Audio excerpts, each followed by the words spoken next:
Merci tout le monde d'être présent pour cette nouvelle session. Je suis ravi de vous retrouver une troisième fois en cette fin de deuxième journée pour une nouvelle session autour de Power Apps. Merci évidemment à nos sponsors, encore une fois. Vous avez vu les vidéos, ils nous ont soutenus sur la création de cet événement. C'est très important pour nous d'avoir des sponsors qui nous soutiennent pour la création de ce genre d'événement. Sans eux, ça serait vraiment pas possible de réunir autant d'experts et de vous proposer ce contenu. Donc merci beaucoup à eux. Suivez-nous, suivez les communautés organisatrices de cet événement, BizApps French Community, AMS et le Club Power BI. Il y a eu beaucoup de questions posées sur est-ce qu'on pourra avoir les records des sessions. C'est en suivant ces communautés-là que vous aurez l'info que les records sont disponibles sur YouTube. Donc n'hésitez pas à les suivre. On propose beaucoup de contenu tout au long de l'année. Il y a cet événement, mais il y a plein d'autres événements qu'on propose pour partager justement du contenu autour du business application comme aujourd'hui, autour de tout ce qui est modern workplace, où le Club Power BI propose beaucoup d'événements en termes de data. Donc suivez ces événements et vous aurez entre guillemets accès à pas mal de contenu propulsé par les spécialistes de la communauté. Ce que je vous propose aujourd'hui, c'est un retour d'expérience technique. On a fait hier, lors de la journée business, un retour d'expérience assez business avec mon collègue Christophe sur une application qu'on a développée en interne, donc pour une PME. Et donc, ce que je vous propose aujourd'hui, c'est la facette technique de cette session. On va ouvrir le capot et on va regarder concrètement comment cette application elle a été réalisée. Et puis, je vais vous dire un peu, avec un peu de recul, puisque maintenant, ça fait plus de 6 mois que c'est en production, on va regarder avec le recul, qu'est-ce que j'aurais pu mieux faire et quels sont les axes d'amélioration. Et puis, ça vous servira de prise de décision pour lancer vos projets et ça vous donnera un premier retour d'expérience. Je vais me présenter. Donc, moi, je suis Théophile Chinine. Je suis architecte Microsoft 365 et Power Platform pour la société Abalone. La société Abalone qui, d'ailleurs, est donc cliente de cette application-là, hein, puisque c'est une application qu'on a développée en interne. Euh, Moi, ça fait quasiment 10 ans maintenant que j'évolue dans l'écosystème Microsoft. J'ai commencé sur du SharePoint on-prem il y a bien longtemps et j'ai basculé dans l'univers du cloud il y a quelques années. Et puis, j'ai eu en parallèle de cette carrière sur SharePoint on-prem des premières expériences sur des outils low-code. Et donc aujourd'hui, mon panel d'expertise, c'est tout ce qui va toucher à la collaboration dans Microsoft 365, donc Teams, SharePoint, tout ce qui touche aux Office Group de manière générale, et puis, et ça s'accélère ces derniers temps, tout ce qui va toucher aux applications métiers avec les solutions low-code, avec la Power Platform, donc notamment avec Power Apps et Power Automate. Et aujourd'hui, je peux dire que je ne fais quasiment plus que de la Power Platform.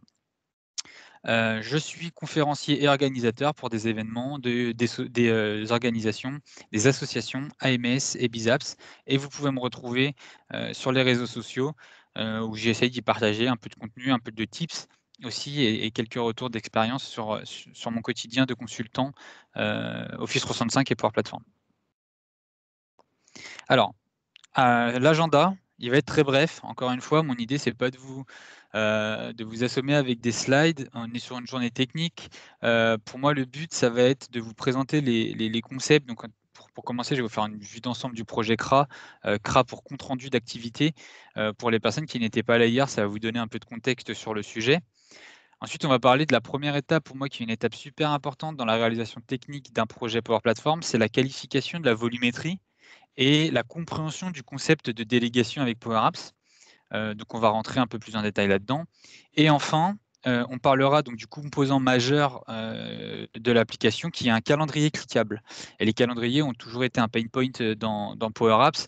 Donc là, vous aurez mon retour d'expérience, je vous donnerai les formules, etc., qui ont permis la réalisation de ce calendrier cliquable et complètement personnalisé.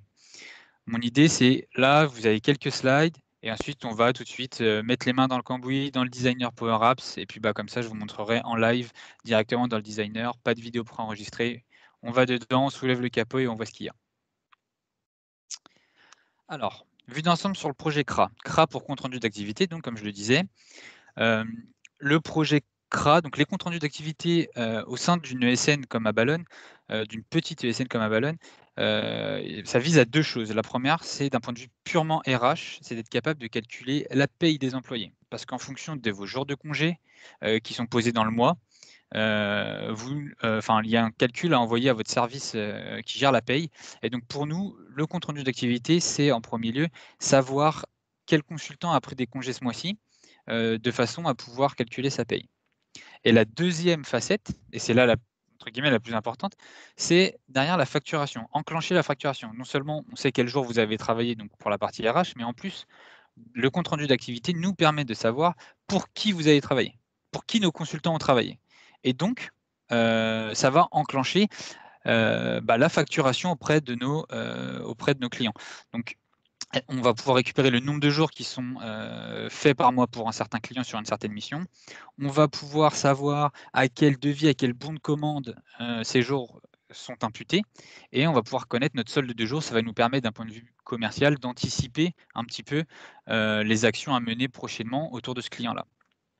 On ne va pas parler de frais, de notes de frais d'un point de vue RH et d'un point de vue calcul de paye. Et d'un point de vue facturation, on ne parlera pas de l'envoi et du suivi des factures. Pour ceux qui étaient là hier, notre présentation s'articulait énormément sur l'agilité autour de la Power Platform et le pragmatisme à mettre en œuvre lorsqu'on réalise ces projets. C'est concrètement des arbitrages qui ont été faits en début de projet, de se dire, on sait que si on veut compléter complètement le scope RH du sujet, il faut qu'on intègre les frais. Pour cette première version, on ne va pas le faire. On va continuer sur notre système actuel de fichiers Excel et puis on intégrera ça une fois que cette première version sera mature et voilà, on avance de manière pragmatique. C'est exactement le même sujet au niveau des factures et du suivi des factures.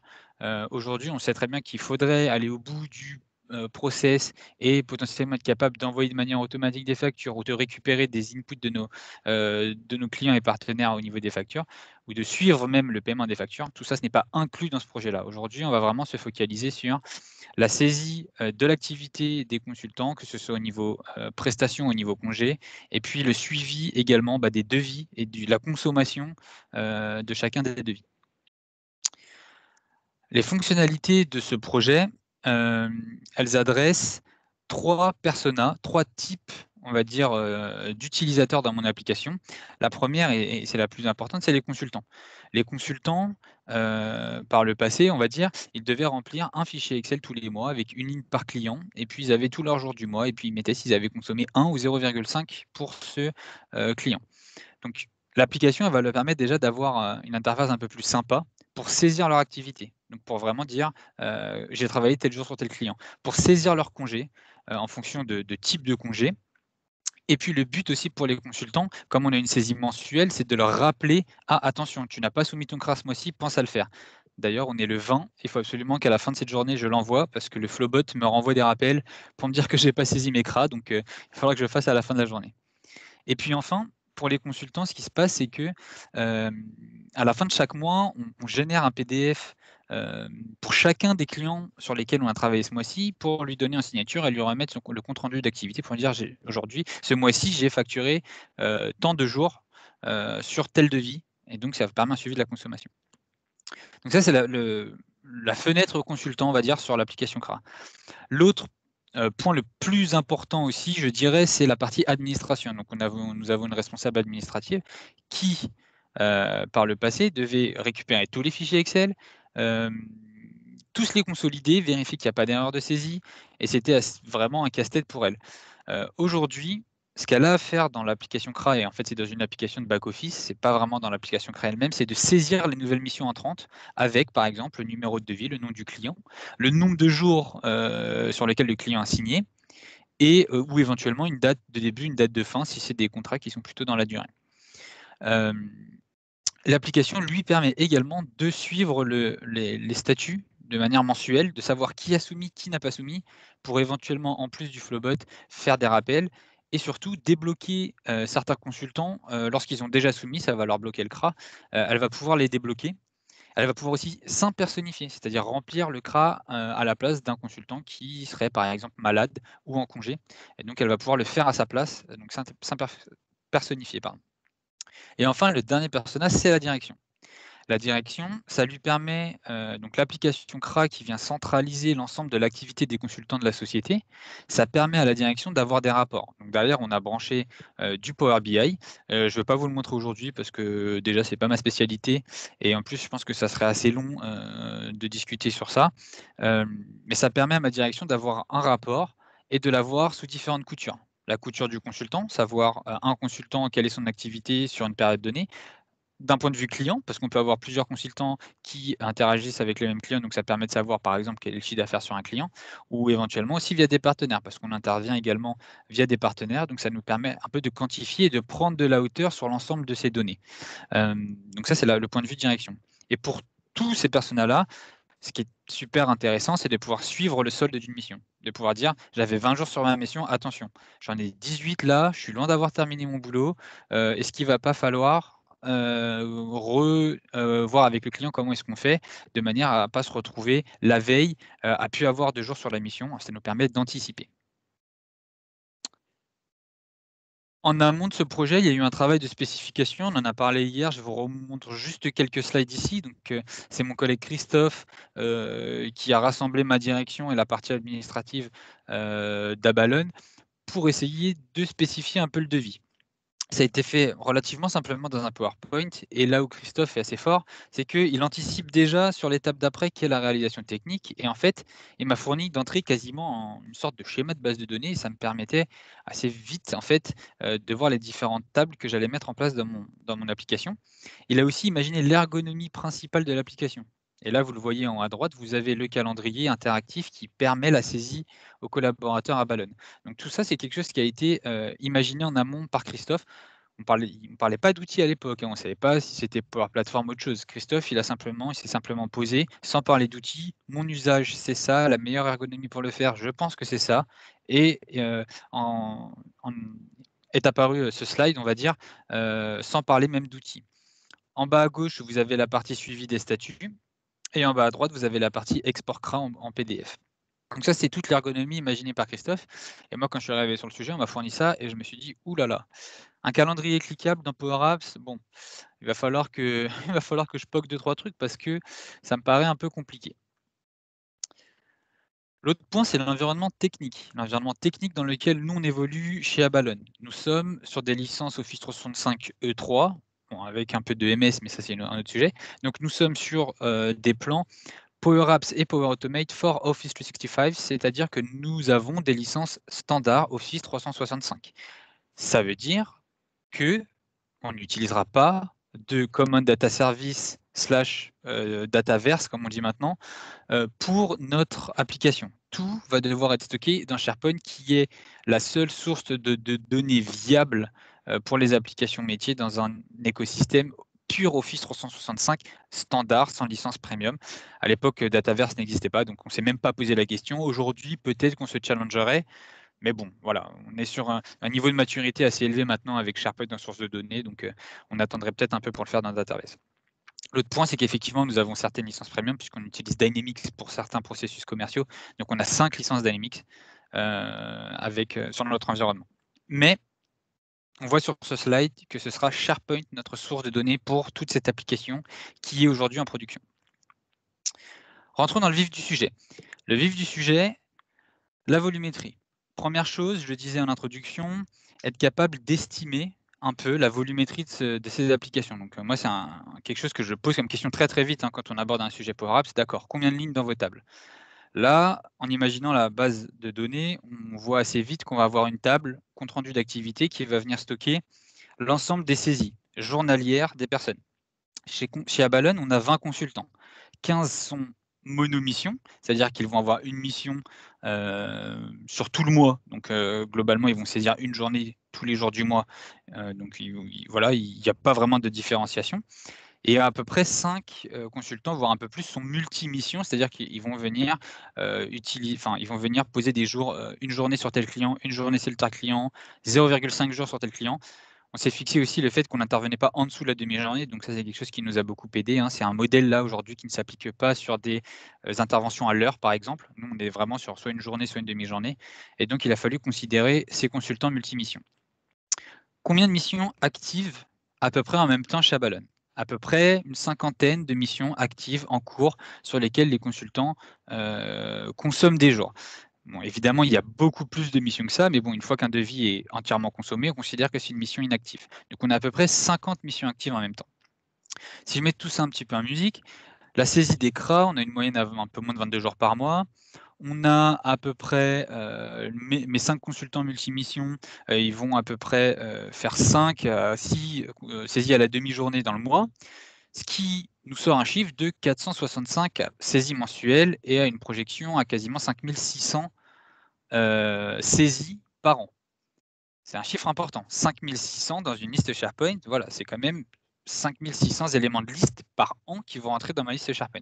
Pourquoi ce chiffre est important?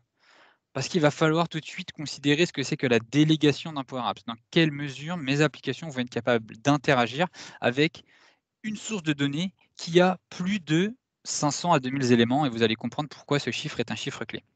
Qu'est-ce que c'est que la délégation? Je suis sûr que beaucoup d'entre vous ont déjà eu ce petit warning disant avertissement relatif à la délégation lors d'un travail sur une source de données.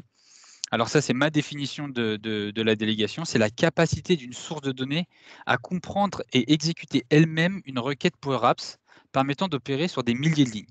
Concrètement, qu'est-ce que ça veut dire? Ça veut dire que ce n'est pas Power Apps typiquement qui va faire votre filtre, mais Power Apps va envoyer la requête de filtre à SharePoint en l'occurrence. C'est SharePoint qui va traiter le filtre et renvoyer que le résultat. Donc ça, c'est dans un scénario où ma requête est délégable.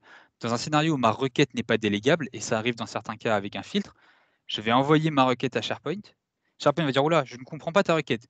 Je te renvoie un chiffre qui est égal à ta limite de délégation, donc entre 500 et les 2000 premiers éléments, hein, donc votre limite de délégation, elle est par défaut à 500, elle peut monter à 2000. Donc je te renvoie, on va dire, les 500 premiers éléments de la liste, et c'est toi, Power Apps, qui va te débrouiller pour faire le filtre sur ce jeu-là de données.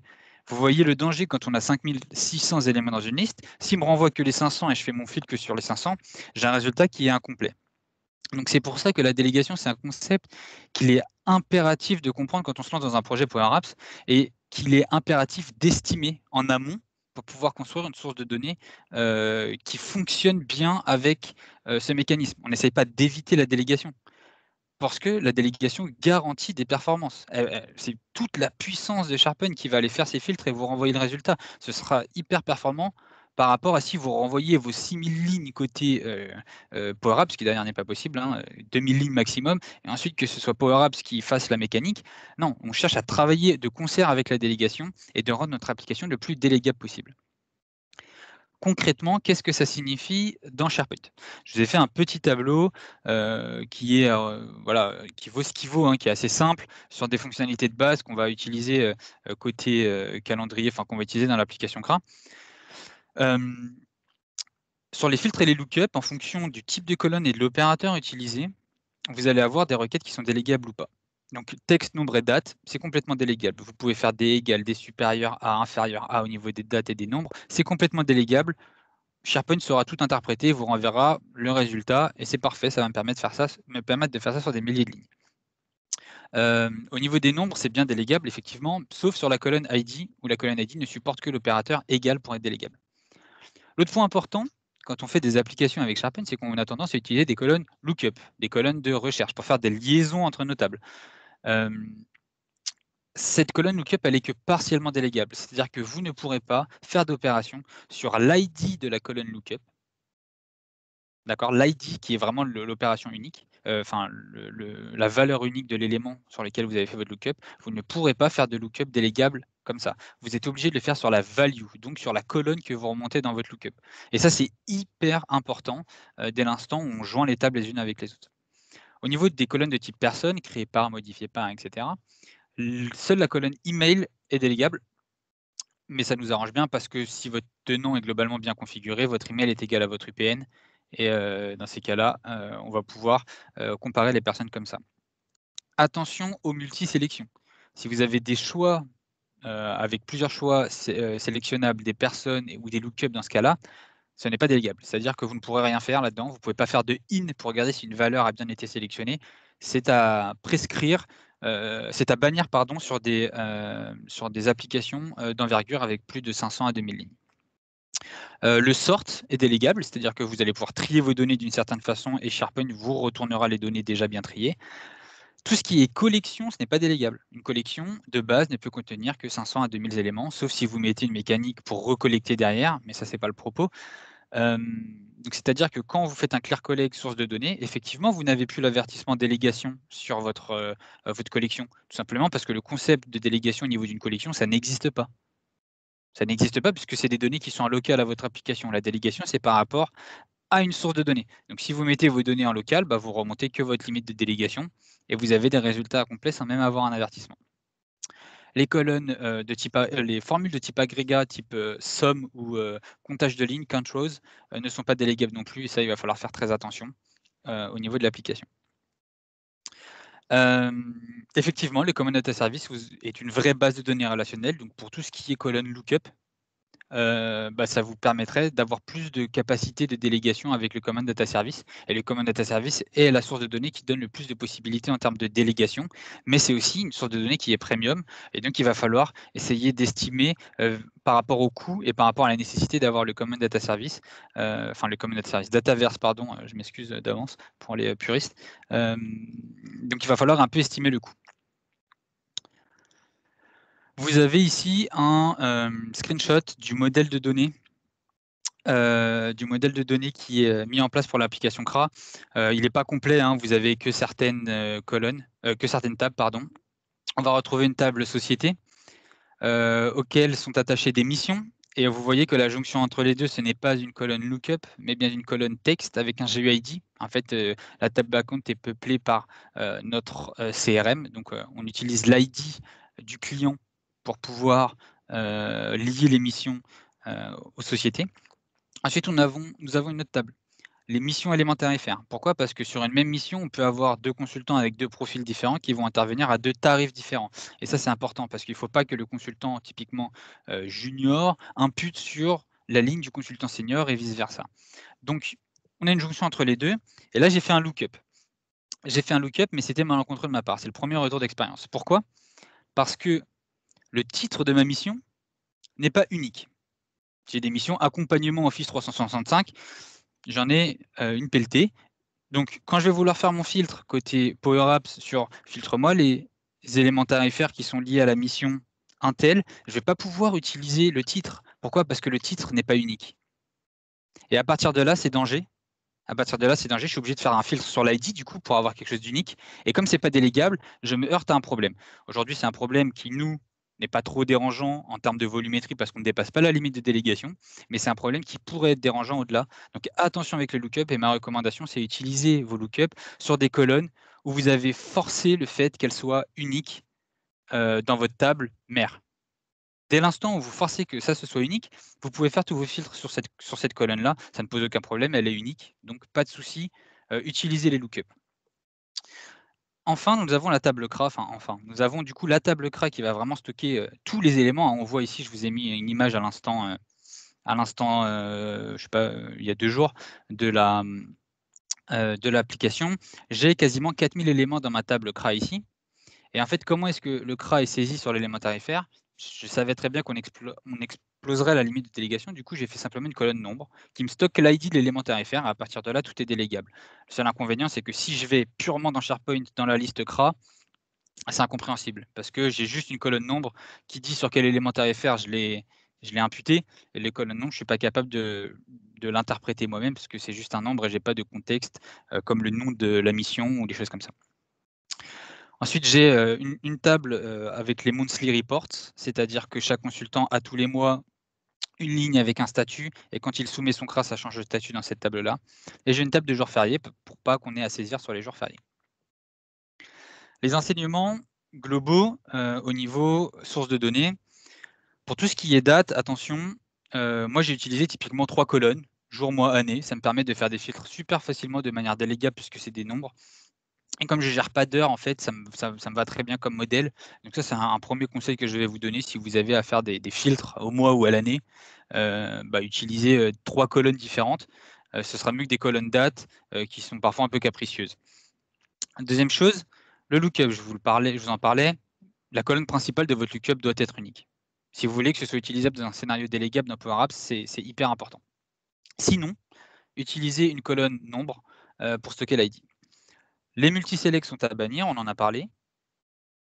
Les collections, attention, les collections, si vous avez moins de 500 éléments et vous savez que vous voulez utiliser moins de 500 éléments, travaillez avec les collections, ça vous garantira des bonnes performances et ça vous garantira le fait de pouvoir faire tout type d'opération dessus parce qu'il n'y a pas d'histoire de délégation. Par contre, si vous voulez travailler sur des gros volumes de données, les collections sont à proscrire. On verra plus tard que moi, j'ai utilisé les collections dans un scénario bien spécifique où je savais que je ne remonterais pas plus de 500 lignes. Passons au calendrier. Alors, comment ça se passe un calendrier d'un Power Apps? Je sais que je pense que ça intéresse quand même pas mal de monde. Comment est-ce que ça se passe un calendrier d'un Power Apps? Parce qu'il n'y a pas de composant natif qui me permet de faire un calendrier. Ce qu'il faut comprendre, c'est que c'est un jeu de calcul mathématique. Un mois, c'est maximum 6 semaines. J'ai 7 jours dans ma semaine. Je vais commencer par créer une collection de 42 lignes avec une valeur numérique de 0 à 41. Et c'est ce que vous voyez juste ici.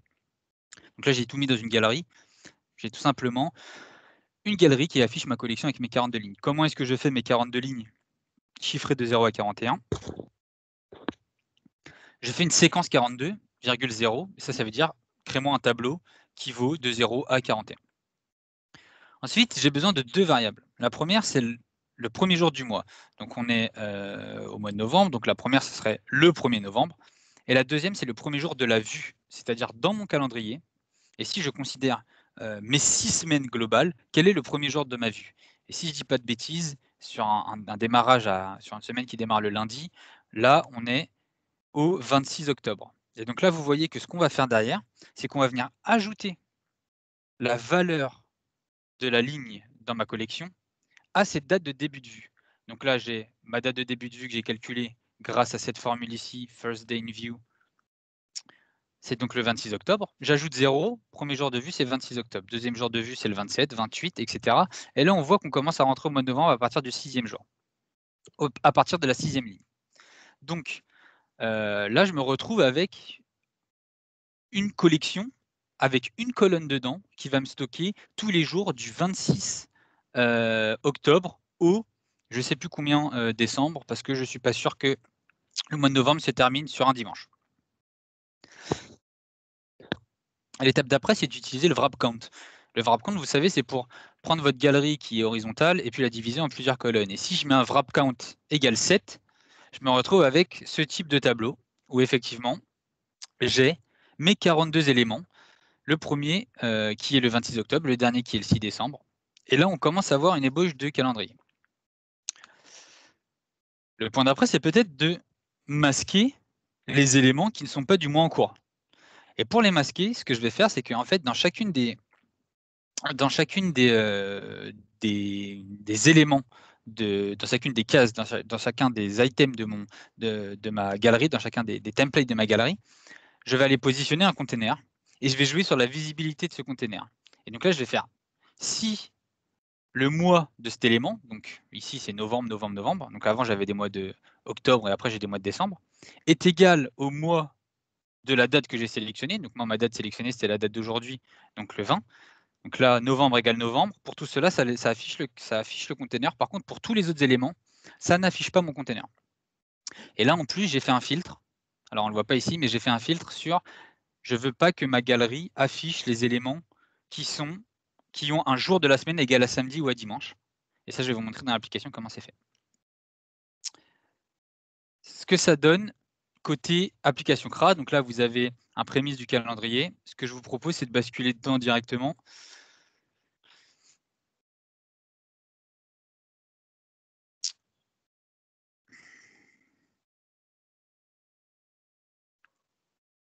Alors, je lance la Power Apps.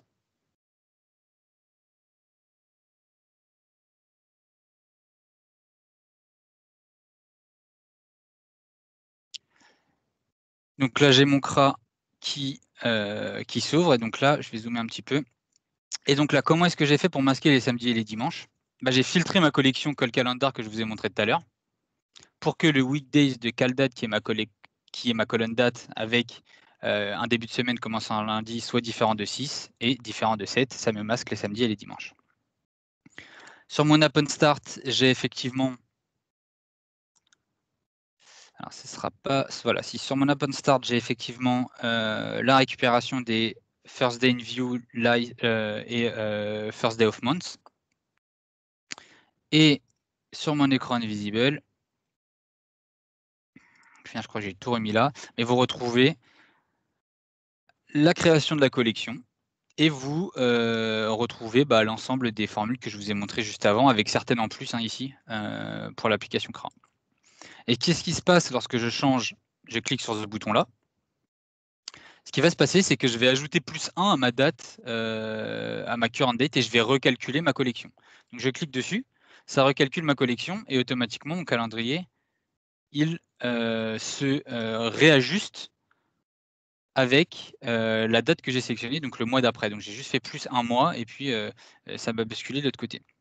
Comment est-ce que ce calendrier comment est-ce que ce calendrier est géré? Vous voyez que l'élément, j'ai un seul élément dans mon calendrier, là, vous le voyez peut-être pas, c'est ici. Je n'ai qu'un container qui va me permettre de tout afficher. Par contre, ce container, il est un peu plus riche. Ce container, déjà, la première chose, c'est qu'il est visible dans certains cas et pas dans d'autres. Donc c'est ici, j'ai même pas besoin de le mettre puisque j'ai filtré. C'est un héritage d'une ancienne version. Par contre, voilà, ce container ne s'affiche que pour les jours qui sont dans le mois sélectionné. Ensuite, le calendrier, il est cliquable. Si je vais là, petite démo de l'application CRA, je vais sélectionner une mission. Ah, j'en ai pas.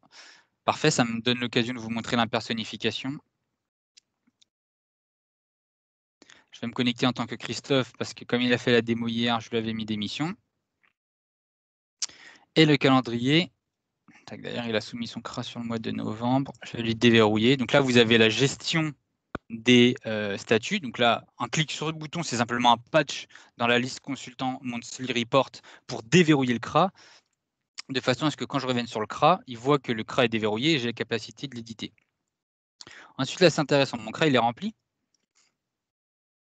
Qu'est-ce que j'ai dans les cases qui sont affichées? J'ai, en premier lieu, là, vous la voyez en haut, mon premier élément est masqué.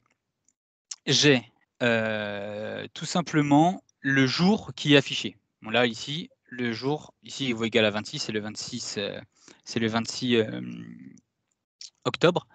Il vaut le jour, et ensuite, je vais avoir des couleurs de fond qui sont différentes en fonction de si j'ai saisi tous mes éléments ou pas pour cette journée-là. C'est-à-dire que si la somme de ce qui est saisi à l'intérieur est égale à 1.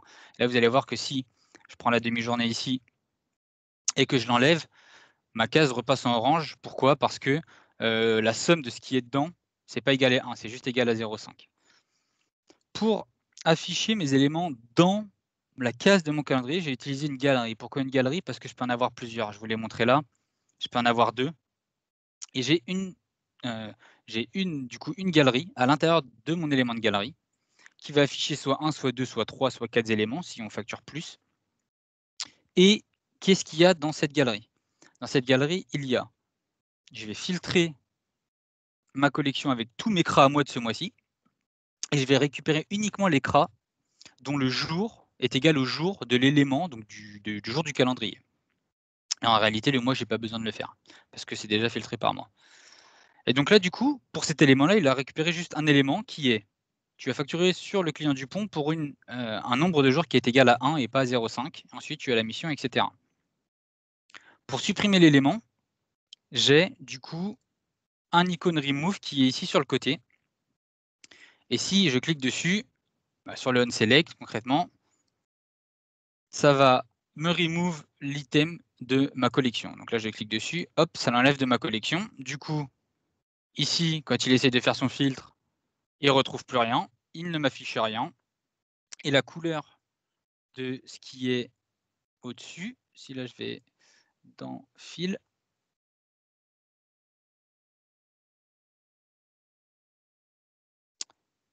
c'est orange, parce que la somme de ce qu'il y a dans la galerie est, enfin la somme du filtre, du coup ça c'est la même formule que ce qu'il y a dans ma galerie juste en dessous, et c'est inférieur à 1, et donc je dois l'afficher en orange. Alors, je regarde un petit peu combien de temps il me reste, 10 minutes si je dis pas de bêtises. Comment se passe le clic dans le calendrier? Comment gérer un clic dedans? J'ai pas envie d'utiliser la fonction onSelect parce que du coup elle est un peu perturbante. Ici, j'ai un jour férié, donc du coup il faut que quand je clique il se passe rien. J'ai utilisé une technique qui peut paraître un peu artisanale. Mais en fait, vous avez simplement un rectangle qui est affiché ou masqué en fonction des conditions, savoir si je peux ajouter ou pas ajouter une mission dans ce jour-là, et qui est transparent, complètement transparent. Donc là, vous voyez que le color de ma shape, donc de mon rectangle, est égal à 0,00, donc il est complètement transparent. Et il n'est visible que dans certains cas.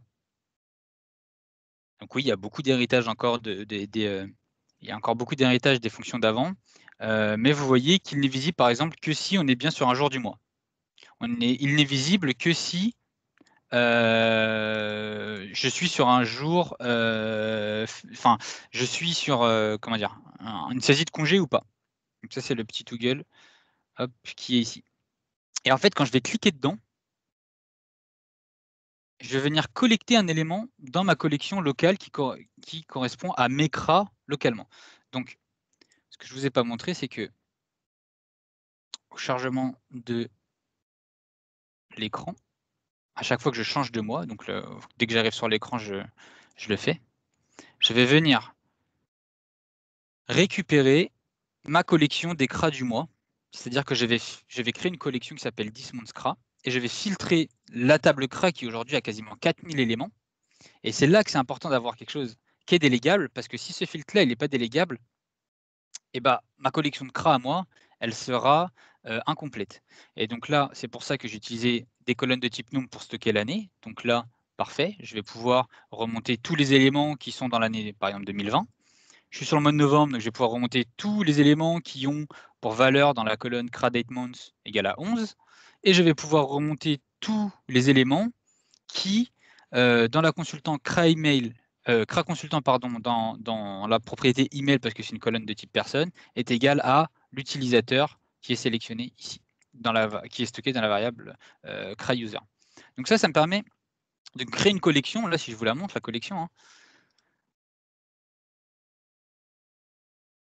hop, Dismonds CRA, ça me donne tous les jours facturés. Donc le consultant, c'était Christophe, hein, on s'était impersonnifié tout à l'heure. Ça m'a récupéré tous les CRA de Christophe sur le mois de novembre. Et en fait, je vais me servir de ça. Et en fait, j'ai pas de problème de délégation parce que je sais que je récupérerai toujours moins de 500 éléments. C'est impossible que dans mon mois, j'ai 500 éléments. Donc à partir de là, je peux jouer avec ma collection. Et donc, ce que je fais pour avoir des performances optimales, c'est que quand je clique dans ma case, hop, je vais m'en mettre en mode play. J'ai pas sélectionné de mission. Donc là, typiquement, c'est un cas, c'est pas prémédité, hein. Je peux pas cliquer dans ma case. Pourquoi? Parce que j'ai sélectionné aucune mission. Et donc du coup, si j'ai aucune mission qui est sélectionnée, forcément, j'ai masqué mon rectangle transparent pour pas qu'on puisse cliquer dedans. Parce que moi, je vais pas vouloir, enfin, on ne peut pas saisir une mission si on ne l'a pas sélectionné au préalable. Hop, et là, je sélectionne une saisie sur une journée et je clique dedans et ça m'ajoute l'élément. Comment ça m'a ajouté l'élément? En patchant, enfin, en collectant, donc je vais juste retrouver mon background transparent, en collectant dans la collection Dismonds, donc collecter, ça rajoute une ligne à votre collection. Je me suis assuré que tout était parfaitement aux normes de SharePoint, donc avec une colonne de type consultant qui ressemble à une colonne de type personne dans SharePoint, de telle façon à ce que, lorsque je clique sur le bouton soumettre, hop, j'ai juste à faire un patch, hop, que je retrouve le patch qui n'a pas l'air d'être là. Touc,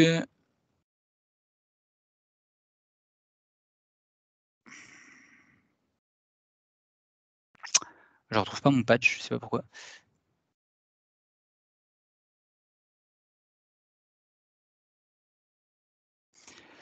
Ah non, c'est parce que le patch n'est pas là.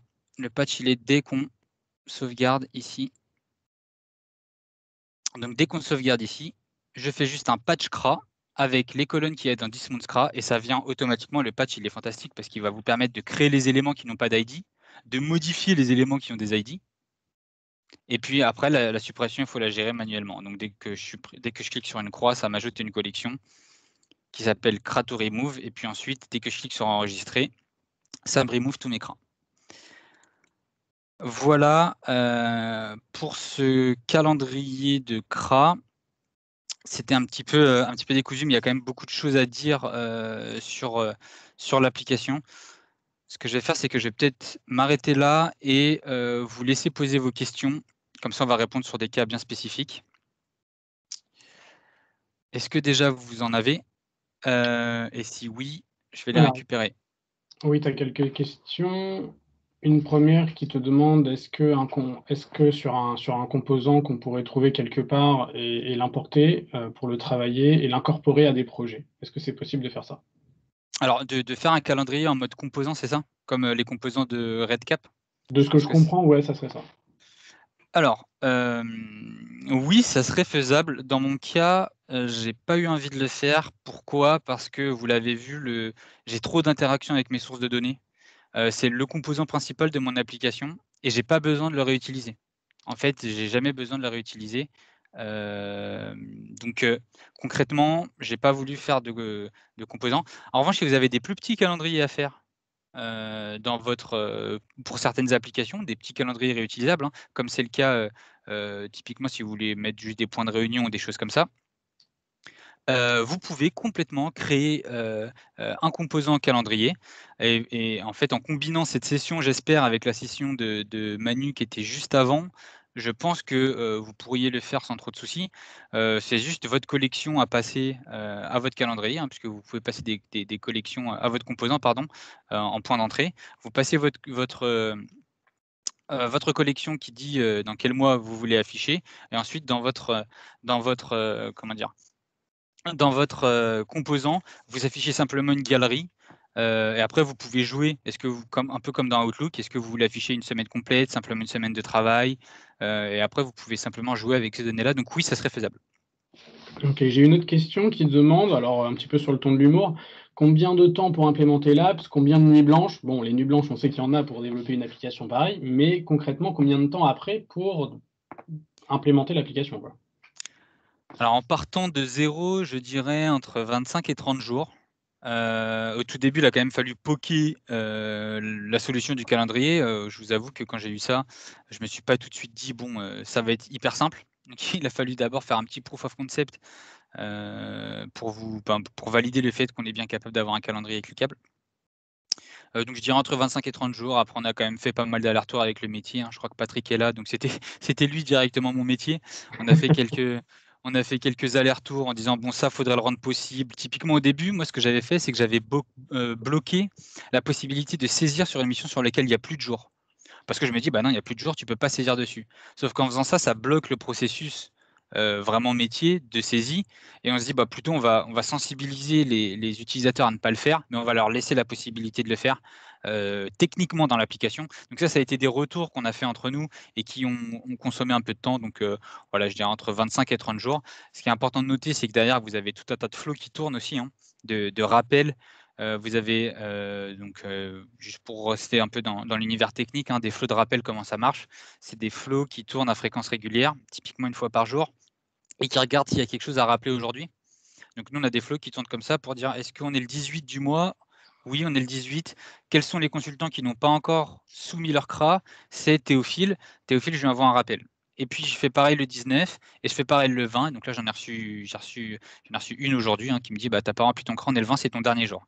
Donc voilà, il y a eu des flows derrière et puis surtout, le modèle de données est un peu complexe, dans le sens où il y a plusieurs tables qui fonctionnent les unes avec les autres et on ne peut pas demander, à notre administration de gérer avec les tables SharePoint directement et ça, c'est autre chose qui est important à comprendre, c'est que vous allez mettre en place des structures de données qui sont compliquées parfois, à utiliser dans SharePoint et bah, faites une deuxième Power Apps, une Power Apps de back office et nous, c'est ce qu'on a fait.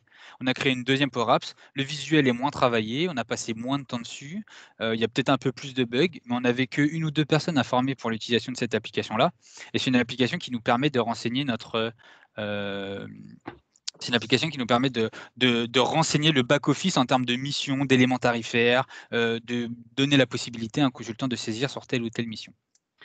Et j'ai une dernière question, on va prendre cette dernière question, vu l'heure de Jeff qui demande: «Quelles sont les demandes fonctionnelles que tu aurais eues et que tu aurais dû refuser dues à des limitations de la Power Platform?» Je vais pas faire mon avant-vente en disant que tout est possible. Mais concrètement, si on comprend la délégation, il y a beaucoup de choses qui sont possibles. Là où il y a des limitations, c'est par exemple dans mon calcul de jours facturés. Parce que j'ai énormément de CRA et si je m'amuse à faire des sommes que sur un élément tarifaire, je ne suis pas à l'abri de me heurter à un problème de délégation. Donc là, on a dû contourner ça en stockant tous les mois un chiffre et un chiffre qui représente le nombre de jours facturés à telle date et ensuite l'additionner avec les jours saisis. Mais ça, c'est typiquement voilà, un des cas où si j'avais le CDS typiquement ou Dataverse, j'aurais un cas que j'aurais pu bypasser comme ça. Après, voilà, Power Apps, c'est pixel perfect. Vous faites ce que vous voulez en termes de design. Ça nous a permis de faire quelque chose d'assez sympa et ça plaît à tous les consultants. Et la OK, dernière question, je la prends vite fait. Les types de vas-y. sites utilisés. Alors moi, pour mes applications, je préfère des sites sans Office Group. Par contre, ce qu'on a fait là, c'est qu'en fait, comme nous, on est une petite boîte, on a tout stocké sur le site d'une équipe SharePoint, d'une équipe Teams, pardon. Et en fait, l'accès au CRA se fait via une équipe Teams. Et pas d'histoire de confidentialité, c'est-à-dire que tout le monde peut voir l'écran de tout le monde et ça ne nous pose pas de problème. Et ça, c'est quelque chose aussi qu'il faut bien mettre clair avant, parce que le modèle de sécurité étant ce qu'il est dans SharePoint, c'est assez compliqué de gérer des droits par élément. Nous, c'était clair d'office, on n'a pas de souci avec ça. Et c'est aussi quelque chose, vous avez raison, sur lequel il faut sensibiliser le métier en disant est-ce que vous avez des grosses contraintes de confidentialité? Si oui, ça va être une usine à gaz de droits dans SharePoint et nous, on n'a pas voulu ça. Donc, transparence totale.